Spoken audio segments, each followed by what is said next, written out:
The helicopter blades cut through the evening air as we ascended from Manhattan, the city lights shrinking beneath us. I sat rigid in my seat, trying to process what had just happened. Mark, the man I thought I loved, the father of my child, had tried to sell me to the Russian Mafia. The shock of his betrayal left me hollow, as if something vital had been carved out of me. Vito sat across from me, his dark eyes watching me with an intensity I couldn't decipher. Neither of us had spoken since leaving the scene of Mark's capture. What was there to say? The man who had orchestrated my kidnapping had just saved my life, while the man I had trusted with my heart had been willing to sacrifice me without hesitation. "Are you sure you're not injured?" Vito finally broke the silence, his voice softer than I'd ever heard it. I shook my head, one hand resting protectively over my stomach. "No, I'm fine." The words came out flat, emotionless. "The doctor will examine you when we return, just to be certain." His tone made it clear this wasn't a suggestion. I didn't argue. After everything that had happened, a medical check seemed trivial. Besides, I wanted reassurance that the baby was unharmed after the day's events. The lights of Vito's estate came into view, the helipad glowing like a beacon in the darkness. I felt a strange sense of relief as we descended. 5 days ago, this place had been my prison. Now, it felt like sanctuary. Elena was waiting when we disembarked, her silver-streaked hair gleaming in the helicopter's lights. She didn't speak, just assessed me with those clinical eyes, before nodding once to Vito. "The doctor is waiting in the East Wing," she informed him. "I've prepared a light meal to be served afterward." Vito placed his hand at the small of my back, guiding me toward the mansion. The gesture was possessive yet protective. I should have resented it, but found myself leaning into his solid presence instead. The doctor was a petite woman with kind eyes and a no-nonsense manner. "Dr. Parrish," she introduced herself, as she checked my vitals and examined the bruises forming where Mark had gripped my arm. "The baby?" I asked, unable to keep the anxiety from my voice. She smiled reassuringly. "Everything looks normal. Your blood pressure is slightly elevated, but that's to be expected given the circumstances. I'd like to do an ultrasound, just to be certain." I nodded, watching as she prepared the equipment. Vito had excused himself during the examination, but now he appeared in the doorway, his expression questioning. "May I?" he asked, surprising me with his deference. I hesitated, then nodded. This felt intensely private. Yet after today, the boundaries between us had shifted in ways I couldn't quite define. The grainy image appeared on the screen, that familiar bean shape now more defined than in my previous scan. The rapid flutter of the heartbeat filled the room, strong and insistent. Alive. Safe. Something unexpected happened then. Vito's expression softened, the hardness in his eyes giving way to something that looked almost like wonder. For a moment, I glimpsed the man beneath the criminal facade. Someone capable of being moved by the miracle of new life. "Everything looks perfect, Dr. Daest," Parrish announced, breaking the spell. 8 weeks and 4 days, consistent with your previous dating. Strong heartbeat, normal development. Relief washed over me, leaving me lightheaded. The baby was okay. Whatever else happened, my child was safe. After the doctor left, Elena showed me to my room, not the same one I'd occupied during my captivity, but a larger suite in what she called the family wing. The significance wasn't lost on me. "Mr. Castellano thought you might prefer these accommodations," she explained, opening the door to reveal a spacious suite, decorated in soothing blues and creams. "They're more comfortable for long-term stays." Long-term. The words hung in the air between us, a question neither of us could answer yet. "Thank you, Elena," I said simply. She nodded, some of her usual stiffness melting. "There are clothes in the closet. Dinner will be served in an hour, if you feel up to joining Mr. Castellano. Otherwise, I can have a tray brought up." The thought of being alone with my turbulent thoughts was suddenly unbearable. "I'll come down," I decided. After Elena left, I explored the suite. Unlike my previous room, this one felt less like a guest chamber and more like someone's personal space. The sitting area featured comfortable furniture arranged around a fireplace. A writing desk stood near the window overlooking the gardens. The bedroom held a massive four-poster bed draped in luxurious linens.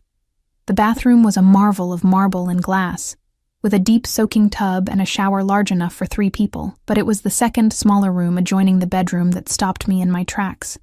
It was empty save for a rocking chair near the window, but the soft yellow walls and the view of the garden made its intended purpose clear: a nursery. The realization brought unexpected tears. Veto Castellano, the dangerous crime boss who had orchestrated my abduction, was offering my child a home. I showered and dressed in a simple navy dress I found in the closet, once again unnerved by how perfectly everything fit. My reflection in the mirror startled me. I looked different somehow, older, perhaps, or simply changed by the day's revelations. The diamond pendant still hung at my throat, a reminder of how quickly life could transform. Vito was waiting in the dining room, a smaller, more intimate space than I would have expected in such a grand house. The table was set for 2, candles casting warm light over fine china and crystal. "You look rested," he observed as I took my seat. "Appearances can be deceiving," I replied. A ghost of a smile touched his lips. Indeed, dinner was served by silent, efficient staff. Wild mushroom risotto, roasted vegetables, crusty bread still warm from the oven. I ate mechanically at first, then with increasing appetite as I realized how hungry I was. "The doctor assures me you and the child are well," Veto said after a comfortable silence. I nodded. "Yes. Thank you for arranging that. It was the least I could do after putting you through such an ordeal." I set down my fork, meeting his gaze directly. "What happens to Mark?" Something cold flickered in Veto's eyes. "He's being held securely while we extract the information we need. And after that?" Vito sipped his wine, considering his words carefully. "That depends partially on you." I frowned. "On me? Why?" "He's the father of your child," Vito said simply. "That grants him a certain consideration he wouldn't otherwise receive." The implication was clear. Vito was offering me input into Mark's fate.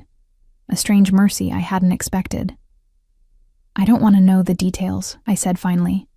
"But I don't want my child to grow up knowing their father was executed either."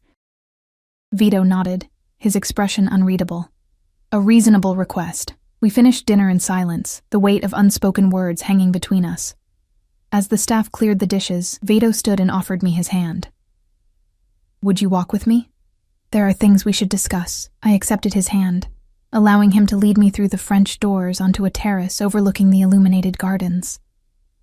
The night air was cool, but not uncomfortable, carrying the scent of late roses and the river beyond. "You said earlier that I could return to my life," I began, breaking the silence. "Did you mean that?" Vito leaned against the stone balustrade, his profile sharp against the night sky. "I meant what I said. The immediate threat has been neutralized. Mark will give us what we need to eliminate any remaining Russian interest in you. You could return to your apartment, your job, your former life, but you don't think I should," I guessed. His dark eyes met mine. "It's not my place to tell you what you should do, Eliza. I can only offer alternatives, such as..." "Stay here," he said simply. "Not as a prisoner or a guest, but as someone under my protection. You and your child would want for nothing. Safety, education, opportunities, all would be provided." "In exchange for what?" I asked, my voice barely above a whisper. Vito straightened, his expression serious. "Nothing you're not willing to give." I turned away, looking out over the manicured gardens with their hidden security personnel. "And if I choose to leave, then I'll ensure you have the resources to establish a new life elsewhere. A comfortable home, financial security, a trust for the child. My protection would extend to you wherever you choose to go." His offer was generous, too generous. "Why?" I asked, turning back to face him. "Why would you do this for me? For my child?" Something flickered in his eyes, an emotion I couldn't quite identify. "Perhaps I see something of myself in your situation. I, too, once had to choose between the life I knew and an uncertain future under a powerful man's protection. I hadn't expected this glimpse into his past." "What did you choose?" "I chose security," he said simply, "and built my own power from that foundation." We stood in silence for a moment, the weight of his offer hanging between us. "I need time," I said finally. To think, to process everything that's happened. Vito nodded. Of course. Take all the time you need. Nothing has to be decided tonight. As we walked back toward the house, his hand rested lightly at the small of my back, a gesture I was becoming accustomed to, perhaps too quickly. At the entrance to my suite, he paused. Rest well, Eliza. Tomorrow is another day. I watched him walk away, his confident stride carrying him down the corridor until he disappeared around a corner.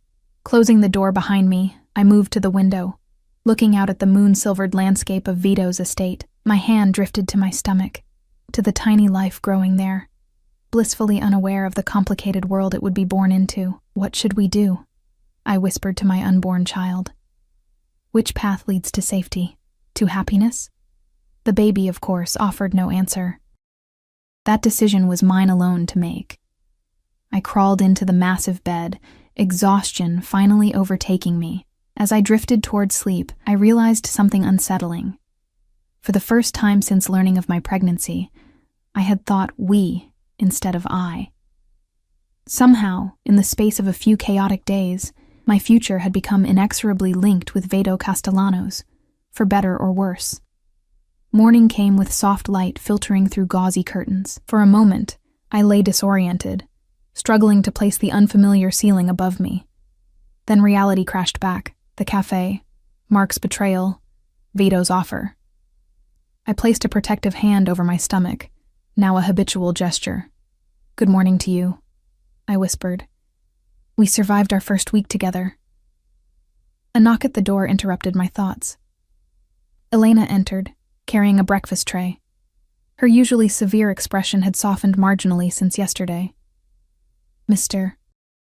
Castellano hoped you might join him for breakfast on the East Terrace, she said, setting the tray down. But he thought you might appreciate tea first. The consideration surprised me. Thank him for me. I'll be down shortly. After she left, I sipped the ginger tea, perfect for morning sickness, and moved to the closet. Today, I selected loose-fitting trousers and a cashmere sweater, clothing far more luxurious than anything I'd ever owned. The East Terrace overlooked a Japanese garden, meticulously designed with stone pathways winding between manicured shrubs and a small koi pond. Vito sat at a table laden with breakfast foods, reading something on a tablet. He rose when he saw me, that old-world courtesy still surprising. Eliza, you look rested. I slept well, I admitted, taking the seat he offered. The room is comfortable. I'm glad to hear it. He poured coffee for himself, offering me herbal tea. How are you feeling this morning? The question seemed genuine, not merely polite. Better. Still processing. He nodded, understanding in his dark eyes. Of course. These adjustments take time. We ate in companionable silence for a while. The autumn sun warming the terrace. Birds flitted between ornamental trees, their songs creating a peaceful soundtrack. I have some news about Mark, Vito said finally. He's been cooperative. The flash drive has been recovered, along with most of the money. I set down my fork, appetite suddenly diminished. What happens to him now? He'll be transported to a property I own in Vermont. Rural, isolated, but comfortable. He'll remain there until the child is born, after which certain arrangements will be made for his future. Prison? I guessed. A faint smile touched Vito's lips. Of a kind. He'll have a new identity, limited resources, and will be relocated to a small town in South America where my associates can monitor him. He'll be alive, as you requested, but never in a position to harm you or your child again. It was a mercy of sorts, more than Mark deserved after what he'd done. Thank you. There's something else, Vito continued, his expression becoming serious. Your apartment in Queens was searched thoroughly by the Russians before my men intercepted them. It's not in good condition. My stomach tightened. My things. Salvageable items have been collected and will be brought here today. Unfortunately, much was damaged beyond repair. The news should have devastated me, but I felt strangely detached. The apartment had never been much of a home, just a place to sleep between workdays. What about my job? I've taken the liberty of having Giovanni deliver a letter of resignation on your behalf. Your final paycheck and unused vacation time will be deposited directly into your account. I bristled at the presumption. You had no right? It was a practical matter, Vito interrupted gently. The Russians know where you work. It isn't safe for you to return, regardless of your ultimate decision about your future. The logic was sound, but his unilateral action stung.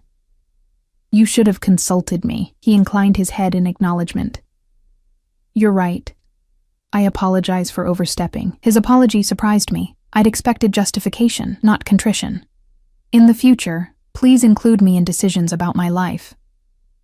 I will, he promised. Speaking of which, there's something I'd like to show you after breakfast.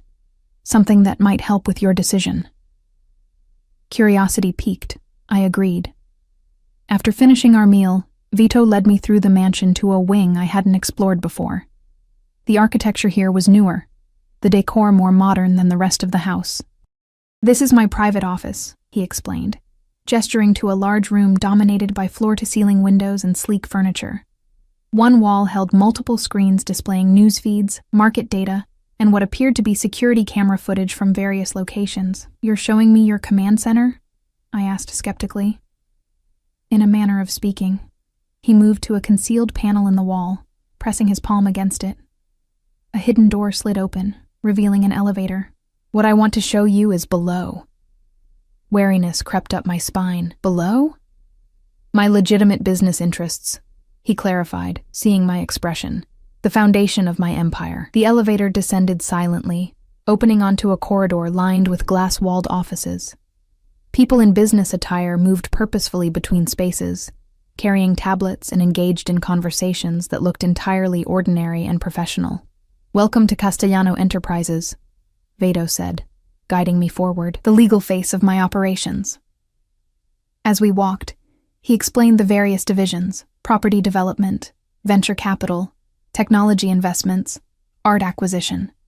Employees nodded respectfully as we passed, but no one seemed surprised to see me accompanying Vito. They know who I am, I realized aloud. They know you're under my protection, he corrected.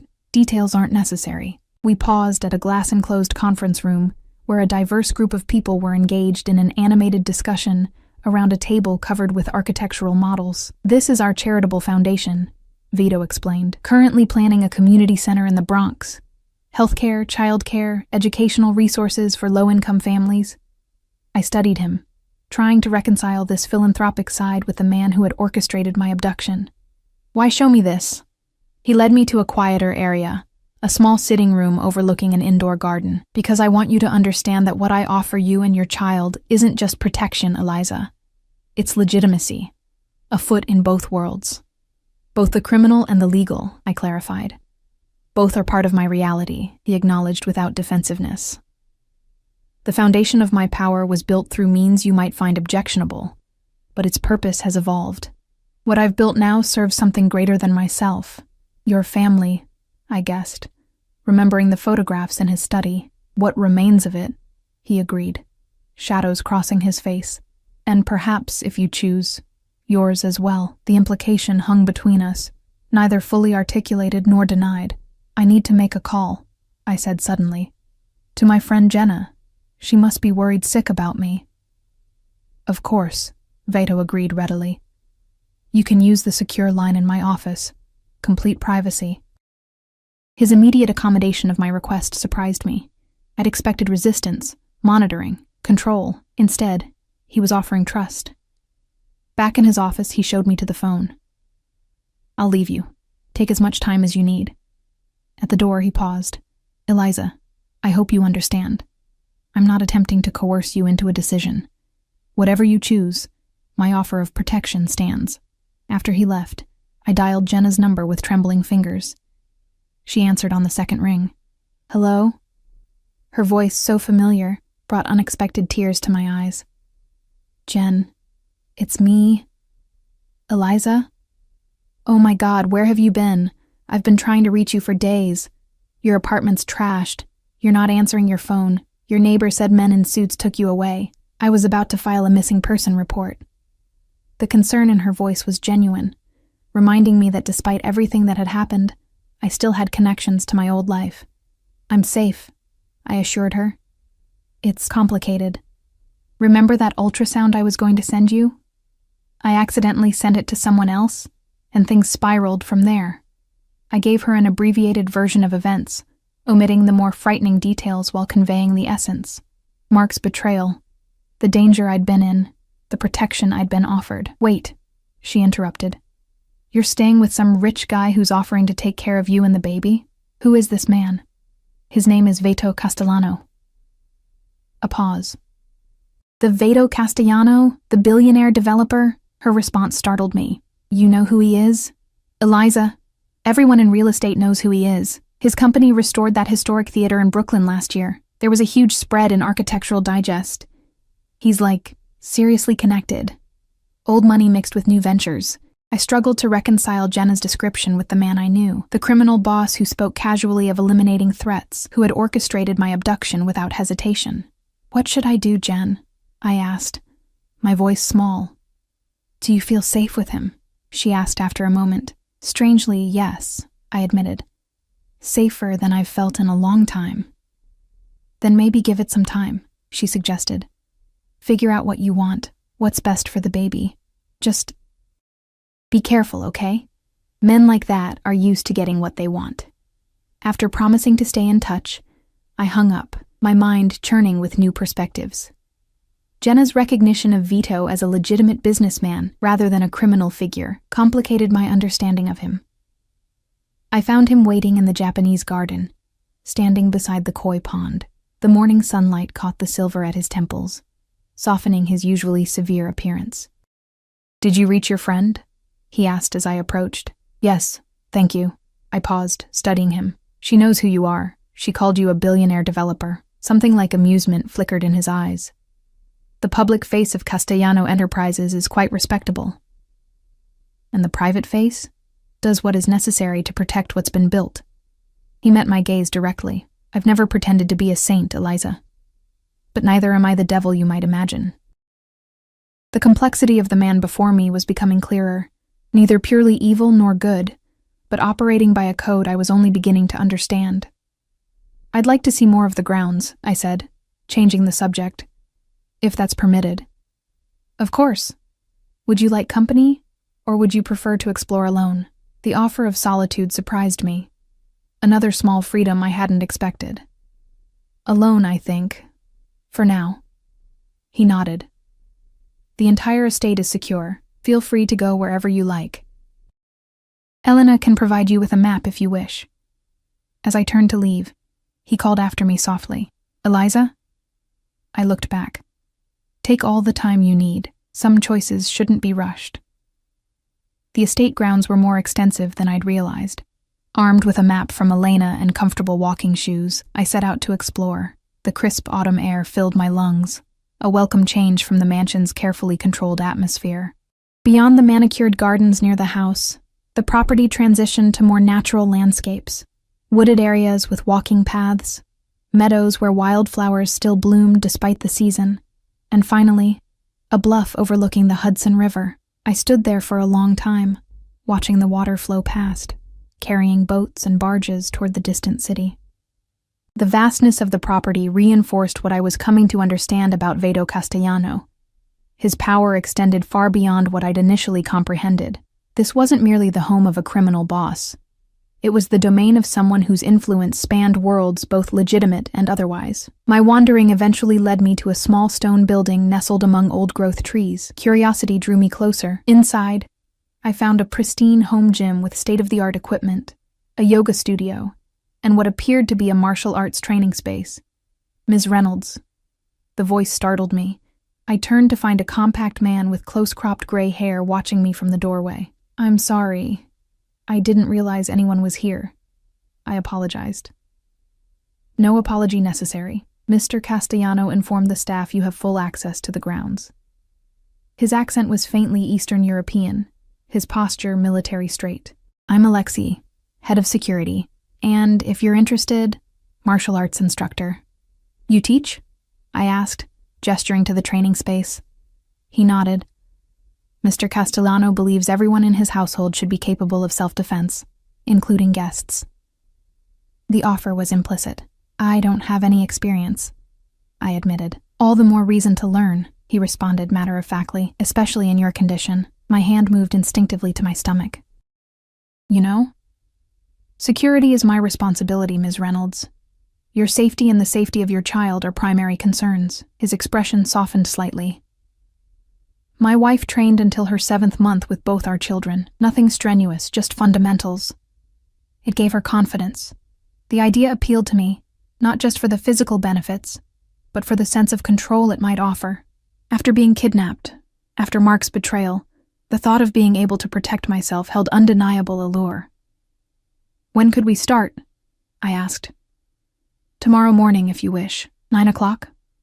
I agreed, thanking him before continuing my exploration. The conversation left me with a curious feeling. Once again, Vado had anticipated my needs before I recognized them myself. The training facility, Alexei's availability, these weren't coincidences. They were part of a carefully orchestrated environment designed to make me feel secure, capable, independent, within the boundaries of his protection. The manipulation should have angered me. Instead, I found myself grudgingly impressed by the thoroughness of his consideration. By late afternoon, I'd circled back to the main house, where Elena informed me that the salvaged items from my apartment had arrived. They were arranged in one of the smaller sitting rooms for my review. The sight was simultaneously heartbreaking and illuminating. My life in Queens had been reduced to a few cardboard boxes, clothes, some books, photographs, a small jewelry box containing my mother's pearl earrings, the only inheritance she'd left me. My laptop, miraculously unharmed. A box of papers including my birth certificate and passport. So little to show for 28 years of existence. Is this everything? I asked Giovanni, who was overseeing the delivery. Everything salvageable, he confirmed, his expression sympathetic. The Russians were thorough in their search, I nodded, running my fingers over a framed photograph of Jenna and me at college graduation. Thank you for retrieving what you could. Mr. Castellano would like to know if there's anything specific that wasn't recovered. He's prepared to replace what was lost. The offer was generous, but somehow hollow. How does one replace a life? No, I said quietly. Nothing that matters. As I sorted through the remnants of my former existence, a strange calm settled over me. Perhaps it was the hormones of pregnancy, or the shock of recent events, but I felt myself detaching from the person I'd been before, Eliza Reynolds, administrative assistant, Mark Tanner's girlfriend, a woman living paycheck to paycheck in a cramped Queens apartment. That woman seemed increasingly distant, a character in someone else's story. Dinner that evening was served in the smaller dining room, the setting intimate despite the formality of fine china and crystal. Vito joined me, dressed casually in a light sweater and dark trousers that somehow looked as elegant as his suits. I understand your belongings arrived today, he said, as we were served a delicate seafood pasta. Was anything important missing? Just things, I replied. Nothing irreplaceable.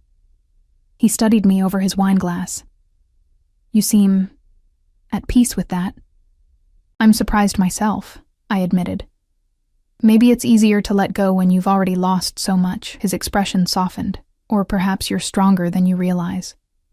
We ate in companionable silence for a while, the only sounds the clink of silverware and the muted footsteps of the staff. It struck me how quickly I'd grown accustomed to this luxury, how easily I'd adapted to Vito's world. I met Alexei today, I said, breaking the silence. He offered to teach me self-defense. Vito nodded. He mentioned your conversation. Do you plan to accept his offer? I already have. We start tomorrow morning. Something like approval flickered in his eyes. Good. Knowledge is power, Eliza, and few forms of knowledge are more empowering than knowing how to protect yourself. Is that why you had him approach me? I asked directly. To empower me? He didn't deny the orchestration. I instructed my staff to make their skills available to you. The choice to accept was yours alone. Like the choice to stay or leave, I challenged. His gaze was steady. Precisely. After dinner, he invited me to join him in the library, a magnificent 2-story room lined with leather-bound volumes and featuring a fireplace large enough to stand in. The staff had lit a fire against the evening chill, and comfortable leather chairs were arranged before it. Vado poured himself a small measure of cognac, offering me sparkling water with lemon. We sat in the warm glow of the fire, the atmosphere conducive to confidences. "You've been here nearly a week now," he observed. "Are you any closer to a decision about your future?" The question hung between us, weighted with implications. "I'm not sure there's really a choice to make," I said finally. "My apartment is destroyed, my job resigned from. The Russians know who I am, where I worked. My old life is effectively gone." "That doesn't mean you must remain here," he pointed out. "As I promised, I can arrange a new identity, a new home anywhere you'd like to go. Financial security for you and your child." I studied him in the firelight, trying to understand his motivations. "Why would you do that? What do you gain from my leaving?" A smile touched his lips. "Perhaps nothing. Perhaps peace of mind knowing you made your choice freely. And if I choose to stay?" His expression grew serious. "Then we would need to discuss terms." "Terms," I repeated. "What exactly are you offering, Veto? And what do you expect in return?" He set aside his glass, leaning forward slightly. "I'm offering protection, security, and a place in my organization if you want it. Your intelligence and adaptability would be assets in the legitimate side of my business. I'm offering education for your child, the finest available. A home here, or elsewhere if you prefer, though security would be simpler to maintain on the estate." "And in return?" I pressed. "Loyalty," he said simply. "Discretion regarding certain aspects of my operations. And perhaps, in time, companionship." The last word hung in the air between us, its meaning deliberately ambiguous. I felt heat rise to my cheeks, not entirely from the fire. "I'm pregnant with another man's child," I reminded him. "A man who betrayed us both," he countered. "The child is innocent of its father's crimes. I would never hold that against an infant." His response surprised me with its compassion. "You'd accept another man's child?" Something flickered in his eyes, a shadow of old pain. "Family is not always defined by blood, Eliza. Sometimes it's defined by choice." The weight of his words settled around me. He wasn't offering merely protection or employment. He was offering a place in his family, a concept I knew meant everything to him. "I need to think," I said, rising abruptly. "This is a lot to process." He stood as well, maintaining a respectful distance. "Of course, take all the time you need."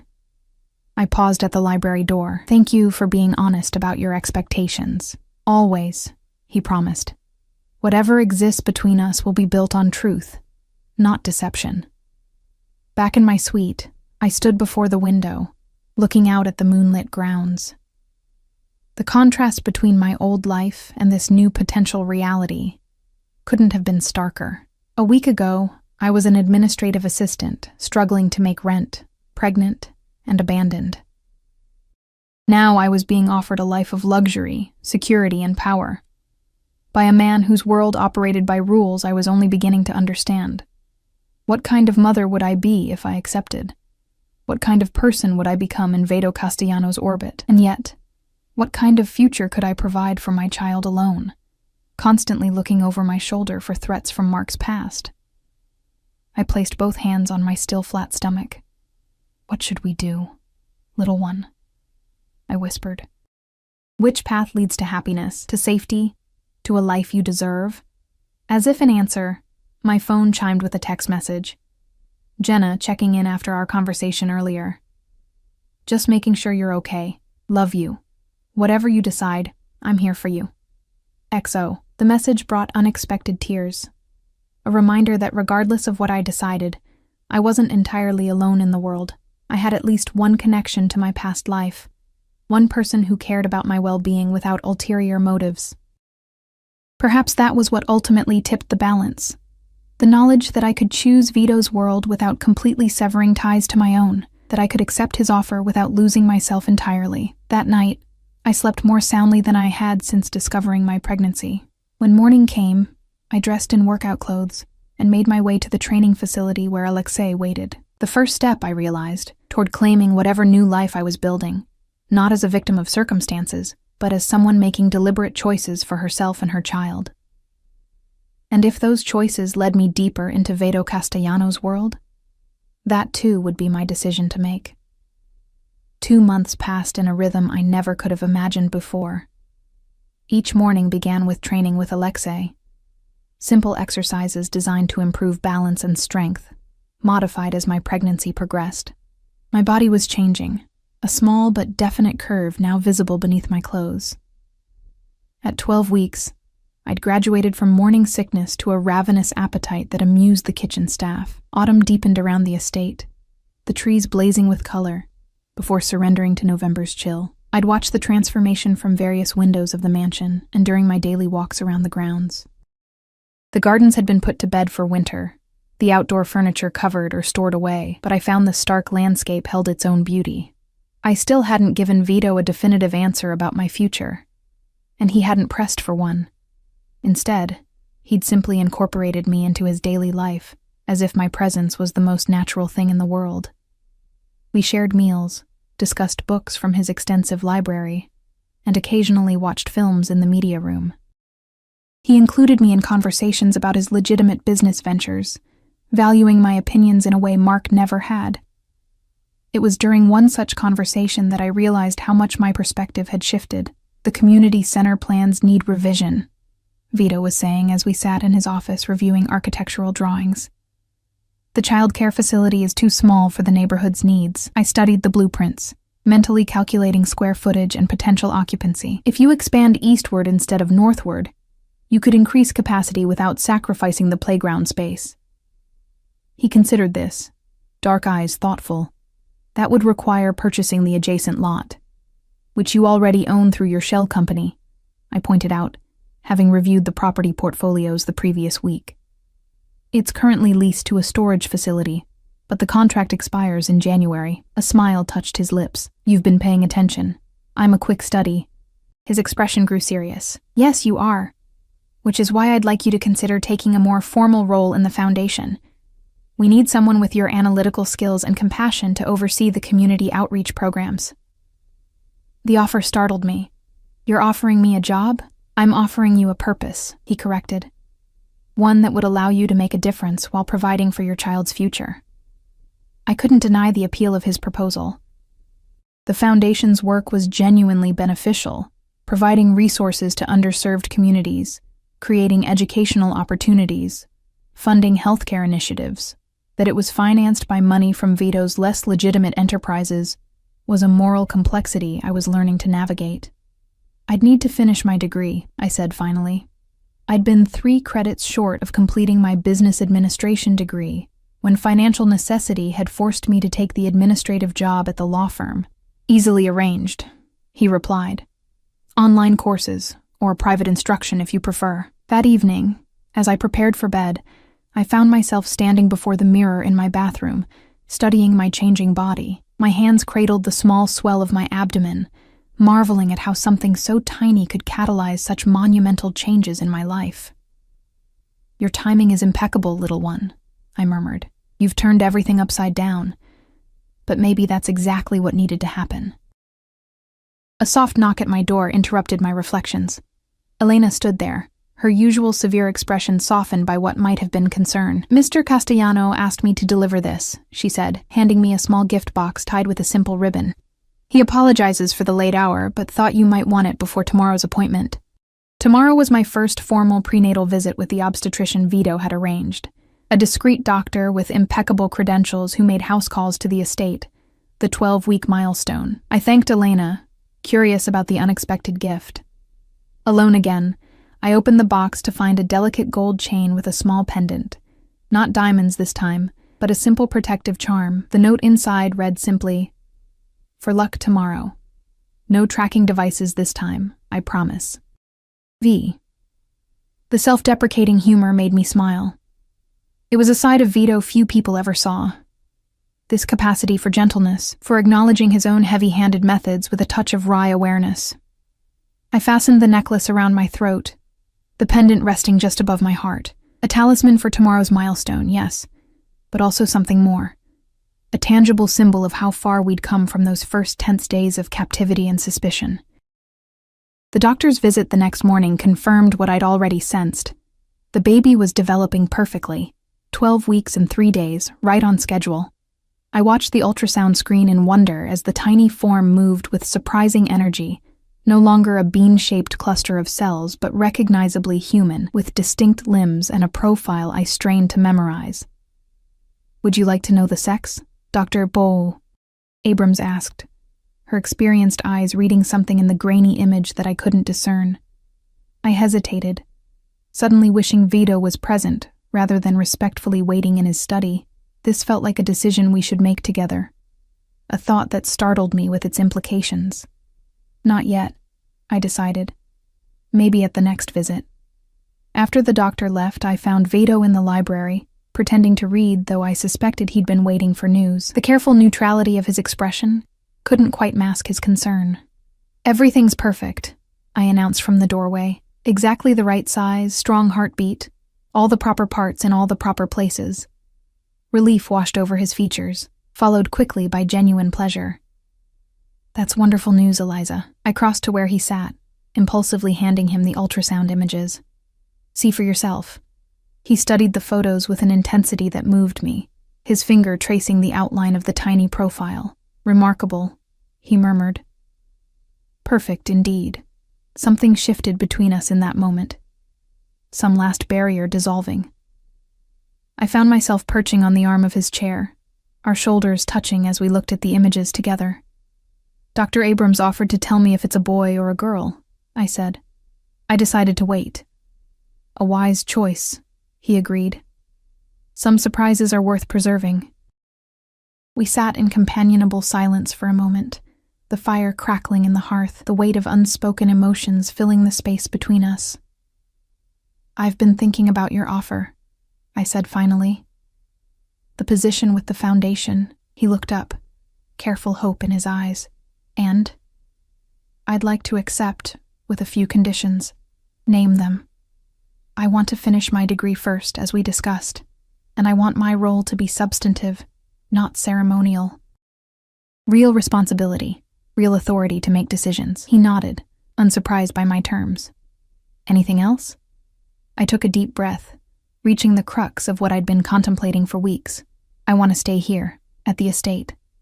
It's safe for the baby, and I've come to think of it as home." Something softened in his expression. "I'm glad to hear that. But," I continued, "I want my own space too, not just a suite in your house, but somewhere on the property that's truly mine. Somewhere I can raise my child with some degree of independence while still under your protection." He considered this request. "There's a guest house near the eastern woods. 3 bedrooms, its own gardens, private but secure. It would need some renovation to make it suitable for a child, but that could be arranged before the baby arrives." The solution was so immediate, so perfect, that I suspected he'd been considering the same possibility. "That sounds ideal. Consider it yours," he said simply. Then, with careful neutrality, "And what about us, Eliza? What role do you envision for me in this arrangement?" The question I'd been circling for weeks, approaching and retreating from an equal measure. What exactly was developing between us? Affection, certainly, mutual respect, perhaps even attraction, but complicated by the power dynamics that had defined our relationship from the beginning. "I don't know yet," I admitted honestly. "I care for you, Vito, more than I expected to, more than might be wise given everything that's happened. But I'm still healing from Mark's betrayal, still adjusting to the idea of motherhood, still finding my footing in your world." He nodded, no disappointment visible in his expression. "Then we proceed as we have been, one day at a time, with no pressure, no expectations beyond what develops naturally between us." The maturity of his response confirmed what I was coming to understand about Vito Castellano. Whatever his methods in business, however ruthless he might be with enemies, with me, he had consistently demonstrated patience, respect, and a willingness to wait for what he wanted rather than demand it. That evening, we celebrated the good news from the doctor's visit with a special dinner in the formal dining room, attended by Elena, Giovanni, Alexei, and a few other key members of the household staff who had become something like friends over the past months. Vito raised his glass in a toast. "To new beginnings, and to family, both those we are born to, and those we choose." The words resonated deeply as I sipped my sparkling water. Family. The concept had always been complicated for me, with parents who had withdrawn their support when I defied their plans for my life. Now I was creating my own definition of family, one that included my unborn child, certainly, but also this unlikely collection of people who had become my support system. Later, as the gathering dispersed, Vito walked me back to my suite. At my door, he hesitated. "There's something I've been meaning to ask you," he said. "Tomorrow is Thanksgiving. Normally, I host a small dinner for those who have nowhere else to go. Elena, Giovanni, others who consider this place their home. I'd be honored if you would join us." The invitation touched me deeply. "I'd like that very much," he smiled, the expression transforming his usually serious features. "Good. That's good." He lifted my hand, pressing a gentle kiss to my knuckles, a courtly gesture that sent unexpected warmth through me. "Sleep well, Eliza." As he walked away, I found myself watching his retreating figure, my emotions a complex tangle I wasn't yet ready to unravel. But one thing was becoming increasingly clear. Whatever future I was building here, Vito Castellano was becoming an essential part of it, not as my protector or benefactor, but as something far more personal, far more profound. And for the first time since learning of my pregnancy, the future didn't terrify me. Instead, it beckoned with unexpected promise. Spring arrived at the Castellano estate with a riot of color.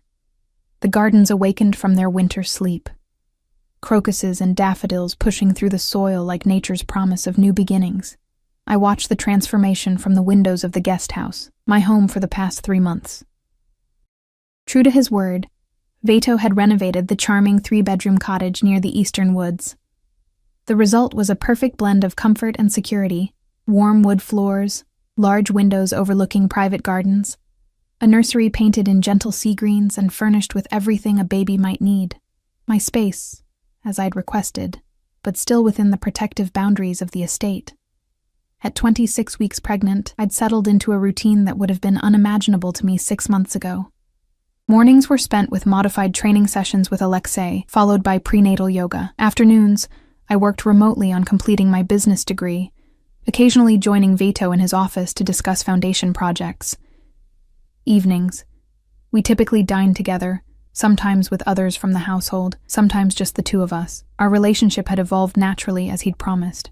The power imbalance that had defined our early interactions had gradually shifted as I found my place in his world, not as a captive or a guest, but as a partner of sorts. I'd come to understand him better, his complexities, his contradictions, the dual nature of his empire. And somewhere along the way, I'd fallen in love with him. The realization hadn't come as a dramatic epiphany, but rather as a quiet certainty that had grown stronger with each passing day. It was there in the way my pulse quickened when he entered a room, in the comfort I found in his presence, in the deep conversations that often lasted into the night. Yet neither of us had acted on these feelings. Vito maintained a respectful distance, never presuming, never pushing. Even when his gaze lingered on me with unmistakable longing, he held back, allowing me to set the pace of our relationship. Today marked a milestone in my pregnancy, the official start of my 3rd trimester. Dr.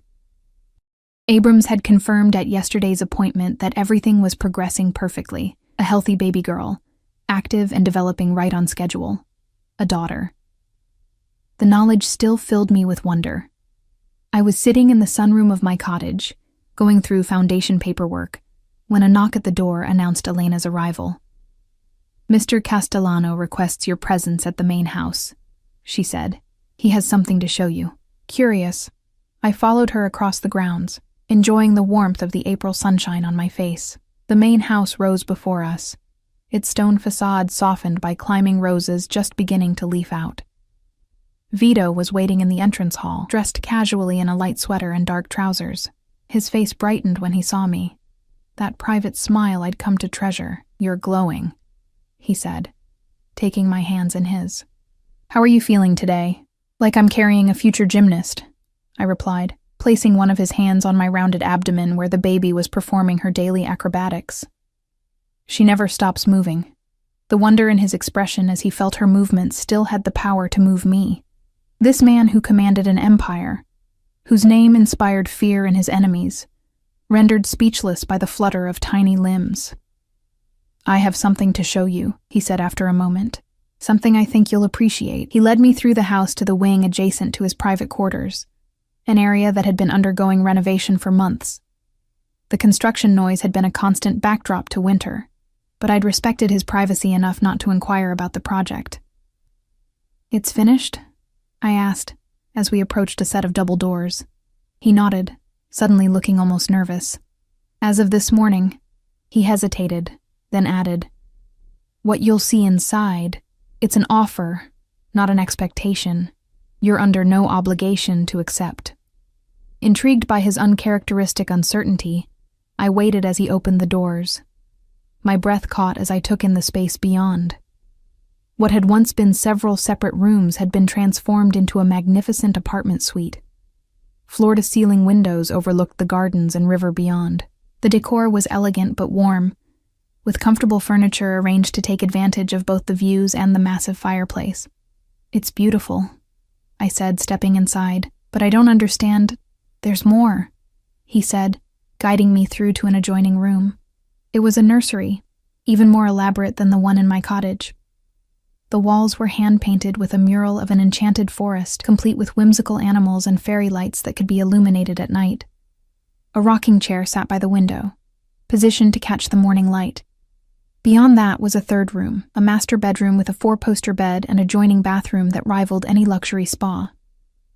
The entire suite was self-contained yet connected to the main house. "I don't understand," I repeated, turning to face him.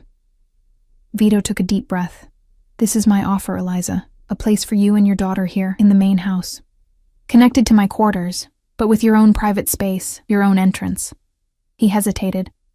"A family arrangement, if you will." The implication was clear. He was offering us a future together. Not just as benefactor and protege, but as a family unit. "What about the cottage?" I asked, my mind spinning. "It remains yours, exactly as you wanted it. This is simply an alternative, an option for the future, if and when you decide you want something more between us." His dark eyes held mine. "I told you once that I would never pressure you, never demand what you weren't ready to give freely. That hasn't changed." The care he'd put into creating this space, this possibility, moved me deeply. It wasn't an ultimatum or a demand. It was a door left open to a potential future. "It's perfect," I said softly. "But I need time," he finished for me. "Of course. Take all the time you need. The suite will be here whenever you're ready, if you're ever ready." His understanding only confirmed what I already knew. This man, for all his darkness, possessed a capacity for patience and compassion that few would credit him with. That evening, back in my cottage, I stood in my daughter's nursery, trying to imagine our future. The cottage represented independence, a certain separation from Vito's world of power and danger. The suite in the main house represented integration, acceptance of not just his protection, but his presence in our daily lives, in our family structure. Both options held their own appeal. Both had been offered with genuine care for my autonomy. As I ran my hand over the crib railing, my daughter kicked forcefully, as if offering her own opinion on the matter. I smiled, pressing my palm against the spot where her tiny foot had connected with my ribs. "What do you think, little one? Where should we make our home?" A series of kicks followed, making me laugh. That's not very helpful, you know. The next morning brought unexpected news. Vito was called away on business to Chicago. Something urgent involving one of his legitimate enterprises. He would be gone for 3 days at most. "Giovanni and Alexei will remain here," he assured me as we walked the gardens before his departure. "The estate security is at maximum. You'll be perfectly safe." "I'm not worried," I told him truthfully. In the month since Mark's capture, there had been no further threats. The Russians had been dealt with. How exactly I didn't ask, and Mark himself remained in secure isolation in Vermont, awaiting the birth of his daughter before his relocation abroad. Vito studied me, concern evident in his dark eyes. "You'll call if you need anything? Anything at all?" I smiled at his protectiveness. "I'll be fine. I have Elena, doctor. Abrams on call, and enough security personnel to start a small army. Go handle your business." He nodded, then hesitated. "Eliza, about yesterday, the suite is a beautiful gift," I assured him. "One I'm still thinking about." Relief crossed his features. He lifted my hand to his lips in what had become a familiar gesture of affection.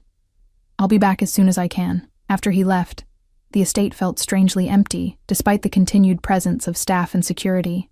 I'd grown accustomed to Vito's company, to our shared meals and conversations, to his steady presence as I navigated the later stages of pregnancy. That evening, unable to settle, I wandered through my cottage restlessly. Every corner held evidence of Vito's consideration. Books he'd selected based on my interests, a piano delivered after I'd mentioned missing the one I'd learned on as a child, artwork chosen to match my preferences. On impulse, I called Jenna. Our friendship had survived the dramatic changes in my life, strengthened by her unwavering support of my choices, however unconventional. "How's my favorite mom to be?" she greeted me. "Getting bigger by the minute," I replied, and making a decision I never thought I'd face. I explained about the suite, about Vito's implicit offer of a shared future, about my conflicted feelings. "Do you love him?" Jenna asked simply. "Yes," I admitted, more than I thought possible after Mark. "And does he love you? Not just the baby? Not just the idea of you, but the real you?" I considered the question carefully. "I believe he does. He's never said the words, but he shows it in 1,000 ways every day." "Then what's holding you back?" she challenged gently. "Fear that you're making another mistake? Fear that you're trading your independence for security?" "Maybe both," I acknowledged. "Plus, his world is complicated, Jen. There are aspects of his business that exist in gray areas, morally speaking. And yet the man himself, in his treatment of you, has been nothing but honorable," she pointed out. "Sometimes love means accepting the complexity, the contradictions. No one is all good or all bad, Eliza. You know that better than most." After we hung up, I stood at my window, looking across the moonlit grounds toward the main house.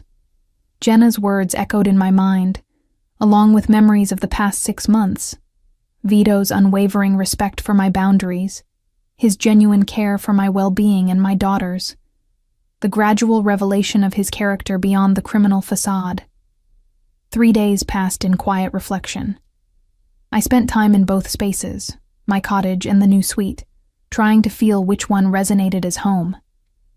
I spoke with Elena, who offered her own perspective on Vito, a man she had served for over 20 years. "He was born into this life," she told me as we walked the gardens. "His father ruled through fear, through brutal enforcement. Vito chose a different path: respect, loyalty, protection of those under his care. The business may exist in shadows, but the man has honor." On the evening of the 3rd day, I made my decision. Vito returned late, his private jet touching down on the estate's landing strip just after midnight. Despite the hour, I was waiting for him in the library, where a fire had been lit against the spring chill. He paused in the doorway, surprise and pleasure mingling in his expression. "Eliza, I didn't expect you to be awake. I wanted to see you," I said simply. "How was Chicago?" "Productive." He crossed to where I sat, his eyes searching my face. "You look resolved." I smiled at his perception. "I am. I've made a decision about the suite, about us." He sat across from me, careful not to crowd me despite the eagerness I sensed beneath his composed exterior. "And? I want to accept your offer," I said. "But I need to know exactly what I'm accepting. Not just a living arrangement, but what you envision for us, for me, for my daughter, for our future together." Vito was silent for a long moment, organizing his thoughts. When he spoke, his voice was steady, deliberate. "What I envision is a partnership, Eliza. Not marriage, not yet, but a commitment nonetheless. I want to be a father to your daughter, to give her my name if you'll allow it. I want to wake beside you each morning and sleep beside you each night. I want to build something lasting between us, something based on mutual respect and affection." He paused, then added softly, "On love, if you're able to offer that." "And if I am?" I asked, my heart pounding. "Able to offer love?" He reached for my hands, holding them gently in his. "Then you would make me happier than I ever expected to be again." "I do love you," I said, the words both terrifying and liberating. Despite how we began, despite the complications, despite the parts of your world I may never fully understand or approve of, I love who you are with me, with my daughter. Something transformed in his expression. A lightening, as if a burden he'd carried for years had suddenly lifted. And I love you, Eliza Reynolds. More than I have words to express. He moved from his chair to kneel before me, one hand cradling my face, the other resting lightly on my rounded belly where his future daughter grew. When our lips met, it felt like coming home, to a place I'd never been but somehow always belonged. 3 weeks later, I moved into the suite in the main house, bringing only personal treasures from the cottage. Everything else we needed, everything my daughter would need, was already there, waiting for us. On a warm June evening, with the gardens in full bloom outside our windows, Sophia Elena Reynolds Castellano made her entrance into the world, 7 pounds, 6 ounces of perfection with her mother's auburn hair and her father's dark eyes. Vito was beside me throughout the birth, his strength anchoring me through the pain, his wonder matching my own as we heard her first cry, as we held her tiny form between us. "She's perfect," he whispered, tears in his eyes as he counted her fingers and toes. Absolutely perfect, as I watched him cradle our daughter, for she was truly ours now, in every way that mattered. I marveled at the strange path that had led us here. An accidental text message, sent in confusion and desperation, had altered the course of multiple lives. Mark received the news of his daughter's birth in Vermont. Per our agreement, he signed away his parental rights the following day. Within a week, he was relocated to a small town in Argentina with a new identity, modest resources, and the clear understanding that any attempt to contact us would end badly for him. It was a mercy he barely deserved, but one I'd insisted on for my daughter's sake. She should know her father chose to walk away, I'd told Vito during one of our many discussions about Mark, not that he was executed by her stepfather. The word stepfather had brought a rare, full smile to Vito's face. In September, when Sophia was 3 months old, Vito and I were married in a small ceremony on the estate grounds. Jenna stood beside me as my maid of honor, Giovanni as Vito's best man. Elena, who had become like family, held Sophia throughout the service. Our vows were simple, honest acknowledgments of the complicated path that had brought us together, and the commitment that would carry us forward. Not perfect people, not a perfect union, but a perfect understanding of each other's strengths and weaknesses, light and shadow. That night, as we stood on the terrace of what was now truly our home, Sophia sleeping peacefully in her nursery nearby, Vito wrapped his arms around me from behind. "Happy?" he asked, his breath warm against my ear. I leaned back against his solid strength, watching the stars emerge in the darkening sky. More than I ever thought possible. No regrets about the path that led you here? About the choices you've made? I turned in his arms, meeting his gaze directly. The path was unexpected, the choices difficult. But the destination? I smiled, pressing a kiss to his lips. The destination was worth every step. From the nursery, the baby monitor transmitted Sophia's small sounds as she stirred in her sleep. We moved together to check on her, standing side by side over her crib, watching the rise and fall of her tiny chest. My family. Not the one I'd planned, not the one I'd expected, but the one I'd chosen, and that had chosen me in return. Forged in crisis, tested by fire, strengthened by truth. And it had all begun with a single mistaken text message, the wrong number that had somehow led me exactly where I needed to be.